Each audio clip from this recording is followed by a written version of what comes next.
चंदन एगो बात कह दी। हां कह दी। लइकन खाती हर यादिया मेला पिछला हाली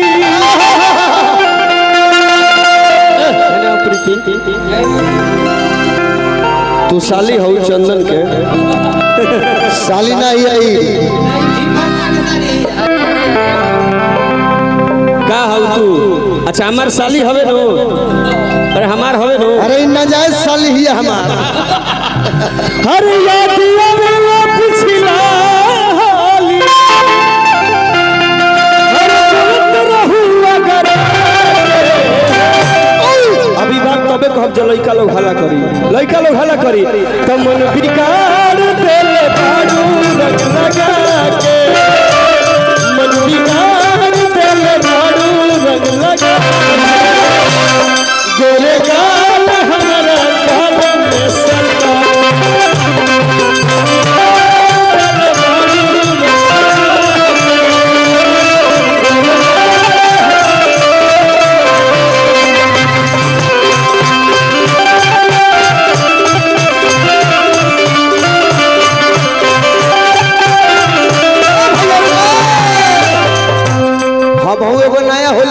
सुनबो बिल्कुल भाई कि होलिया में आई बना जे सैया घर बोलबो निशा जी कि होलिया में आई बना जे सैया घर बोलबो। सुनिए सब ध्यान से आ चोली से ना त जो बना निकल जाई बोलबो चोली से ना त जो बना निकल जाई बोलबो। होलिया में आई बना जे सैया घर बोलबो होलिया में आई बना जे सैया घर निशा जी अरे हई कहां घुसावत रे ए चंदन तू कहले त एगो हम कहब बोले बनी आ चोली से ना त जो बनानी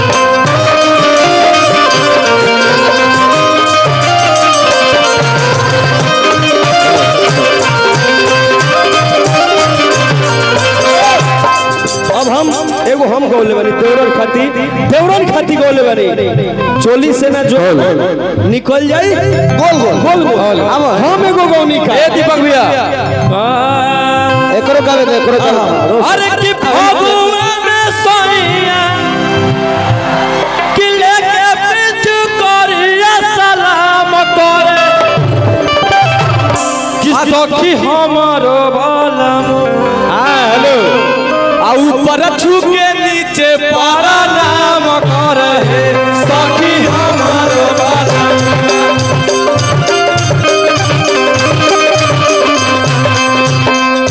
फगुआ में सैया के पीछा करिया सलाम करे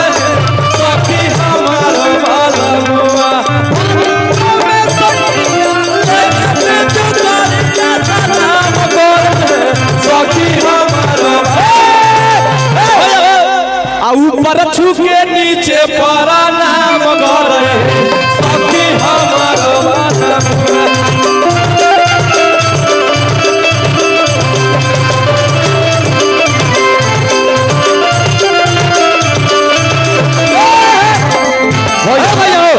होलिया में नई का छौड़ा अमित भाई हम चाहेंगे कि एक बार निशा उपाध्याय जी के लिए फिर से एक बार स्वागत में आप सब जोरदार ताली बजा के दो एक बार बहुत दूर से आइए छपरा से ए निशा ए बबुआ ए चंदन भैया एक बार आगे आइए आप एगो होली जोन हमरी ओरे गवाल हां एगो होली मारा का काम बा कि होलिया में आई जाई त पिया लेके सूती ले तकिया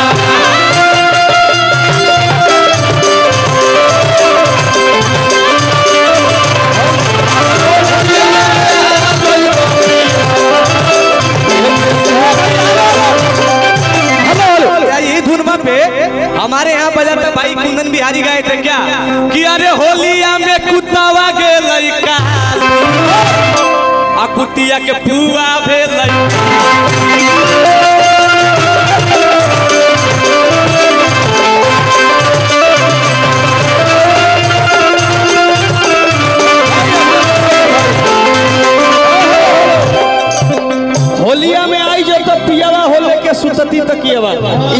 गुड्डू रंगीला बाबा के गीत हनु और क्या है भैया के कर गुड्डू रंगीला हाँ हाँ गुड्डू रंगीला यही धुनवा पर बाबा को गीत गोले गुड्डू बाबा। अरे कोई सोनी साना भौजी सुनले बड़ा लोग होली में सभे गा लेवे, लेकिन जब ले गुड्डू बाबा ना गई तब ले होली ना मने। अब हम एगो लाइन को हम बाकी तू लोग कह लियो। और कोई सोनी साना भौजी से रंगावा टोल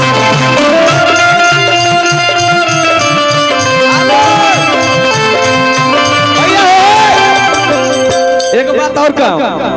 कि अरे मैंने टाइम पक्का तली सरवा लइटावा दे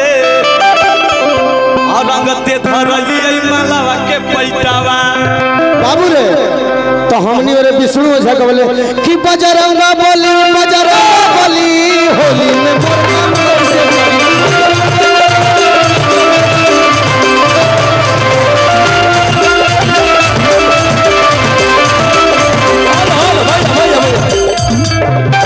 एगो मेरा होली गाना है भैया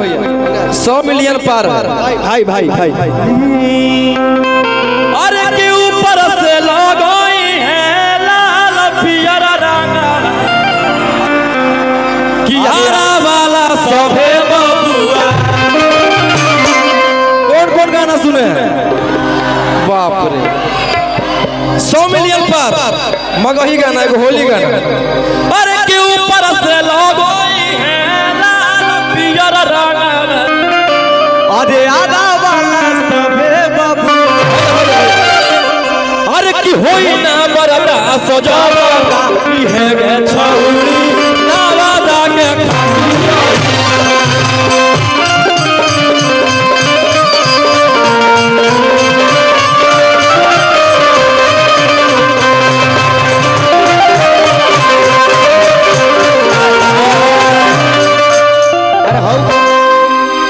गाना मगहे में हिट भइल तो गाना में एक लाइन मारा जाना मारा कि तोरे नाम वाली ठोहरी काट के पलवा से कर जा